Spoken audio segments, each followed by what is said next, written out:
Hello students. अब हम पुरातात्विक स्रोतों की क्या उपयोगिता है, यूटिलिटी ऑफ आर्कियोलॉजिकल सोर्सेज पर बात करेंगे।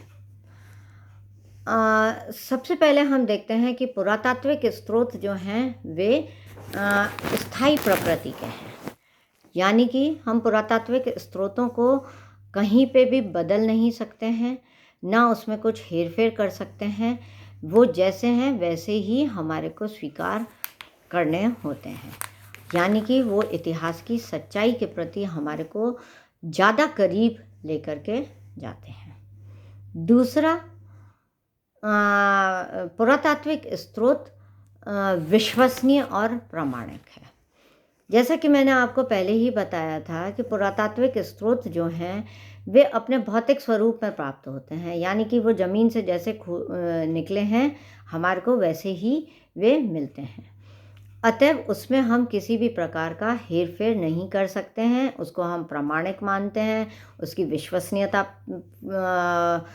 को हम एज इट इज़ स्वीकार कर सकते हैं। वह वैज्ञानिक है और सत्य के वे ज़्यादा करीब होते हैं। उसकी सहायता से हम इतिहास में वस्तुनिष्ठता, तर्क संगत ता को हम अधिक स्वीकार कर सकते हैं और मान सकते हैं। तीसरा महत्व अगर हम देखें, इसकी उपयोगिता जो है वह यह कि ये काल निर्धारण में सहायक होते हैं।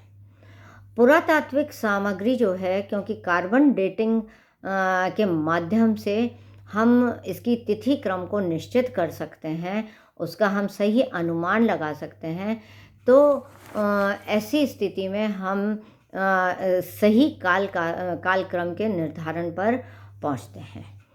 पाषाण उपकरण की जो तकनीकी है, उसके बनावट का जो आधार है, उसके आधार पर हम पाषाण युग को इसी कार्बन डेटिंग के माध्यम से 3 भागों में हम बांट देते हैं, जैसे पुरापाषाण युग, मध्य पाषाण युग और नवपाषाण युग। इसी प्रकार से धातु उपकरण जो हमारे को प्राप्त होते हैं, उस धातु उपकरण की प्रकृति के आधार पर भी हम उसे ताम्रपाषाण युग, ताम्र युग, और तीसरा हम कांस्य युग में उसको, और चौथा लौह युग में उसको हम विभाजित कर सकते हैं। मृद भांड भी अपने निर्माण के आधार पर, उसकी बनावट, उसकी सजावट, रंगों का प्रयोग और तकनीकी के आधार पर हम उसको भी काल निर्धारित करके उसका भी एक स्पष्ट काल निर्धारण कर सकते हैं, जैसे प्राक हड़प्पाकालीन मृदभांड, हड़प्पाकालीन मृदभांड और परवर्ती हड़प्पाकालीन मृदभांड। अब इनको हम विभिन्न कलर के हिसाब से भी बांट देते हैं, जैसे गेरुवर्णी, काले और लाल रंग के, और चित्रित और धूसर मृदभांड। या उत्तर काल में हम देखते हैं कि जब महापाषाण काल हो जाता है, उस समय हमारे को पॉलिश युक्त, यानी कि चमकदार, जो चमकते हुए मृदभांड जो हैं वे प्राप्त हुए हैं। तो इसके आधार पर हम कलर और पेंटिंग के आधार पर हम संस्कृतियों का वर्गीकरण आसानी से कर देते हैं और उसका काल निर्धारण भी कर देते हैं। पुरास्थल का जो उत्खनन होता है, वह पुरास्थल हमारे को सांस्कृतिक काल के निर्धारण में काफ़ी सहायक होता है। राजनीतिक काल निर्धारण भी उसी से संभव हो पाता है, क्योंकि अभिलेख और मुद्राओं के माध्यम से हम राजा का नाम, उसकी उपाधि, उसका साम्राज्य विस्तार, उसका शासन का काल, यह सब हमारे को तिथियां मुद्राओं से प्राप्त होती है, जो हमारे को किसी भी शासक के काल निर्धारण में काफ़ी सहायक रहती है। जैसे रुद्रदामन का जो जूनागढ़ का अभिलेख हमारे को प्राप्त हुआ है, उसमें 72 तिथि अंकित है। तो उसके आधार पर 72 और उसके आधार पर इतिहासकारों ने यह माना है कि यह 150 ईस्वी पूर्व का यह अभिलेख है। तो इस प्रकार से हम सभी गुप्त शासकों का, कुषाण कालीन और शुंग, सातवाहन, चोल, इन सब के काल निर्धारण करने में मुद्राओं के आधार पर काफ़ी सफल रहे हैं। पुरातात्विक स्रोतों की महत्ता इसलिए और बढ़ जाती है, उपयोगिता इसलिए और बढ़ जाती है कि वह जन सामान्य के जीवन का भी जानकारी या ज्ञान हमारे को देती है।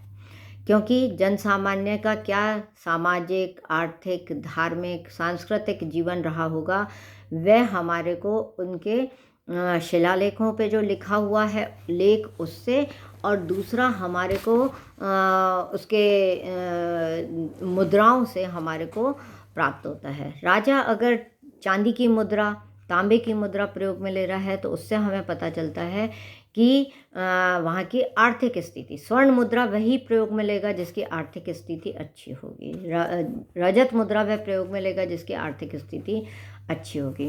तो हमारे को आर्थिक स्थिति की जानकारी होती है। कई पुरातात्विक जो हमारे को ये पोर्ट्रेट्स प्राप्त हुए हैं, उसमें जो आभूषण पहने हुए हैं, उसमें जिस प्रकार के बालों का हेयर स्टाइल उन्होंने रखा हुआ है, जिस प्रकार की ड्रेसेस उन्होंने पहन रखी है, उससे हमारे को उनके सामाजिक जीवन का, जो हमारे को खिलौने प्राप्त हुए हैं, उससे हमारे को उनके मनोरंजन के साधनों का ज्ञान होता है। तो जीवन वे किस प्रकार से व्यतीत करते थे, जो देवताओं के पोर्ट्रेट्स प्राप्त हुए हैं उससे यह पता चलता है कि वे किस प्रकार के देवी देवताओं का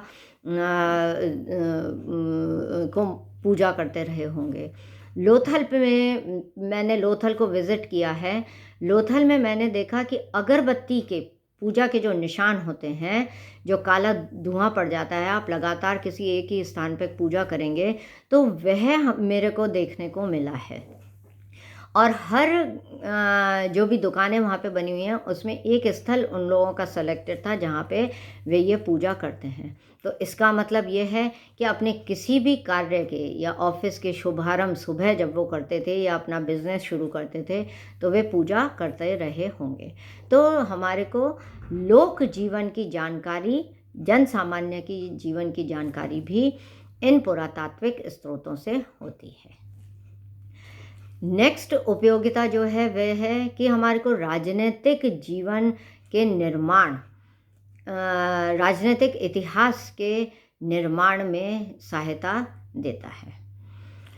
कई साहित्यिक स्रोत हैं जो सिर्फ अगर साहित्यिक पुट में लिखे गए हैं तो हमारे को राजनीतिक जानकारी प्राप्त नहीं होती है, परंतु इन पुरातात्विक स्रोतों से, यानी कि उनके महलों से, उनके अभिलेखों से, उनके जैसे आप गुप्तकालीन अभिलेख लेते हैं तो गुप्त काल में भूमि दान के हमारे को बहुत सारे अभिलेख प्राप्त होते हैं। तो उसका अर्थ हम ये मानते हैं कि उस समय राजा के द्वारा सामंतों को या सामान्य नागरिकों को भूमि दान में दी जाती रही होगी। इसी प्रकार से अशोक के काल के जो स्तंभ लेख हैं और प्रस्तर लेख हैं, शिलालेख हैं, उस पे जिस प्रकार की राजाज्ञाएँ लिखी गई हैं उससे यह पता चलता है कि शासक जो है वह किस प्रकार से राजा के जनता को अच्छा जीवन व्यतीत करने के लिए राज आज्ञाएँ प्रस्तर पे खुदा करके राज्य में जगह जगह पर लगाया करता था। सिक्कों से हमारे को जो सिक्के प्राप्त हुए हैं उससे हमारे को साम्राज्य विस्तार की जानकारी प्राप्त होती है। सातवाहन काल के सिक्के हमारे को यह माना जाता है कि वे आंध्र प्रदेश के रहने वाले थे, तो हमारे को नासिक, अमरावती, इस तरह से महाराष्ट्र के गोदावरी के और नदियों के किनारे पे हमारे को उनके कई सिक्के बहुतायत में प्राप्त हुए हैं। तो उससे यह लगता है कि या तो वे व्यापार वहाँ तक करते होंगे या उनका राजनीतिक प्रसार, साम्राज्य का विस्तार उस राज्य तक रहा होगा, तभी वहाँ पे इन सिक्कों का प्रचलन रहा होगा, क्योंकि वे उनके साम्राज्य के एक अंग रहे हैं। तो इस प्रकार से हमारे को विभिन्न तरह की राजनीतिक जानकारियाँ प्राप्त होती है। जूनागढ़ का अभिलेख जो प्राप्त हुआ है उससे रुद्रदामन ने लिखा है, और उसमें झील का निर्माण किस प्रकार से गिरनार की घाटी में रुद्रदामन के द्वारा किया गया, उसको पुनर्निर्माण किया गया, और वह किस प्रकार से सिंचाई के लिए आसपास के क्षेत्रों को सिंचित करती थी और कितनी लाभकारी थी, इसका पूरा वर्णन दिया गया है। उससे हमें यह भी पता चलता है कि वह अशोक के राज्य के अंतर्गत एक क्षत्रप के रूप में वह उस एरिया में नियुक्त किया गया था। तो अशोक जो पाटलिपुत्र पे शासक कर रहा है, उसका साम्राज्य विस्तार कैसे गुजरात तक पहुंचा, इसकी जानकारी हमारे को इनसे मिलती है। इसी तरह से हम देखते हैं कि महरौली का स्तंभ लेख है, वह चंद्रगुप्त के बारे में जानकारी देता है। मंदसौर का यशोधर्मन का जो लेख है वह है। इसी प्रकार से हम देखते हैं कि नागभट्ट द्वितीय के काल के भी जो अभिलेख हैं उससे हमारे को काफ़ी जानकारी प्राप्त होती है। खारवेल का, कलिंग नरेश खारवेल का जो अभिलेख है उससे हमारे को अशोक और उसके बीच में जो युद्ध हुआ उसकी जानकारी प्राप्त होती है। तो राजनीतिक इतिहास के निर्माण में ये पुरातात्विक सामग्री काफ़ी महत्वपूर्ण रही है। इसी तरह से हम देखते हैं कि उत्तर रामेश्वर के जो अभिलेख हैं उससे हमें चोल राज्य में किस प्रकार से स्थानीय स्वशासन की परंपरा स्थापित थी, उसकी जानकारी हमारे को इससे प्राप्त होती है। स्थानीय स्वशासन जो उसके चोल साम्राज्य का एक महत्वपूर्ण इकाई रही है, प्रशासकीय इकाई रही है, उसकी जानकारी हमारे को प्राप्त होती है। Thank you. नेक्स्ट में हम इसी को ही कंटिन्यू करेंगे।